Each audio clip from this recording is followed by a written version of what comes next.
Once upon a time, a long time ago, before you were born, I, Leslie, was a little girl, and I loved to visit my great-grandma Anna Lenz. That's what I remember her. That's a bad picture. And Grandma Anna is my dad's mother's mother, and she lived to be in her 80s, and so I got to know her, and I loved visiting her cute little house in Cardston when I was a little girl, and she would tell me stories about when she was a little girl, and one of my favorite stories she told me was when she was a little girl and her family, that's them, joined the church. There's her mother Anna, and I think that's her. And they moved to Saskatchewan. So here's Alberta, and here's Saskatchewan, and here's Manitoba. And so they moved to this part over here. So she said her parents didn't know anything about farming. They had actually, her dad worked in an embroidery factory. And that meant some really hard times for them. The first summer there, they decided to build a sod home. And this is what you do to build sod. There's a special tool you use that cuts the sod and you roll it up. So that's what it looks like. Rows and rows of sod. And then they would carry these big sod bundles. And her dad wanted a great big house. And this is what a sod cutting machine looks like. And her and her sister Frida would carry the sod, and they'd work together. And she had a really big brother, Jacques, and he helped load it. And it was really heavy, but they would put the grass down, and then the next one would come on top. Then they worked away. So they would use these cut slabs of grass and sod. The grass roots would hold the dirt together, and then they'd stack it up like bricks. And so then you end up with a house that looks like this. And that's built to the sod, and then they would use grass or sod on the top. This is not their home in particular, but it's one that was built by Unity, Saskatchewan in 1907, so about the same time.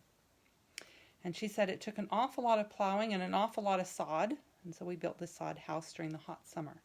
That's why we got so big and strong and had big shoulders and big bodies. And in the fall, she says the grass lake was tall grass, and we could walk in it, and you couldn't see the top of their heads. So Father thought he would make a thatched roof like they have in the old country. Father wired branches of slough grass to the poles in only 2 places, but it was 2 feet deep. It was a picture of not them, but what the grass would have looked like. So they built a sod house. That's what the inside would look like. I'm sure there was no bugs at all, right? And but they were very happy because they finally had this house. And that's when one morning at the end of October, we were lying in bed asleep, and the wind started blowing, and all the straw stood straight up, and snow started drifting in on our beds. And so in the morning, there was snow on their beds. Mom gave them an umbrella. But then the roof started to drip. In her words, and my father, oh, I'll never forget it. I couldn't think of it. It was the first time I heard my father swear. The first time. I never want to hear another person swear. I couldn't stand it. It just chilled me through and through. Now, the upshot of it was they had to put a sod roof on it. And that's all they could do. And then, of course, dirt would fall down all the time, and so were bugs. And the stock and the chicken were brought in this winter because it was so cold. They had to put their bed in the front room, and Father had the sofa near the stove. It was too cold. The wood was green, and there's no heat in it. Mother and we 2 girls slept in the bed during the worst 6 weeks of December and January. And later they were told it was 50 degrees below zero. Can you imagine? My stars. And so this is a picture of the town that they were at.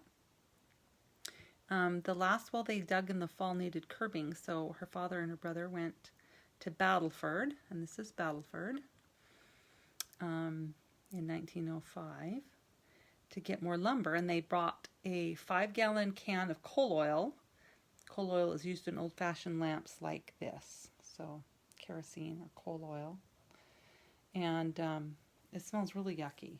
and a sack of flour and some other groceries. And the oxen was pulling. It would jump over the drifts and jerk things loose, and the supplies slid off, and the coal oil spilled down one of the sacks of flour, and they had to eat it anyways.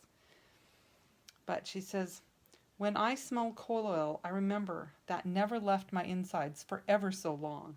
We had baking powder biscuits out of it. That's all Father could make. So they came from Switzerland, and they would just go over to the bakery. They didn't have stoves for baking in their apartments. Oh, right there, see? Mother had never learned to bake bread because she always bought it whenever they went. But she learned how to make pancakes with a little fried biscuit dough. And this is a picture from 1904 in Whiteford, Saskatchewan, near there, and that's the banks of snow. It was just a horrid winter, even for Canada. And that's what the sod houses looked like. There was to be no Santa Claus at Christmas. My brother Joe was supposed to send out a package to us, but he had no way of doing so. And we said, look, children, we have to be sensible. We didn't cry, but we were awfully disappointed. Christmas Day, we saw a small speck coming. It was our neighbor, Mrs. Wise, and she'd put a pack together with some food that she stayed and visited. I've never forgotten it, and I've thanked her time and again for her kindness. And there is Great-Grandma Anna, and there's Anna Lenz. Now she's not little, she's tall.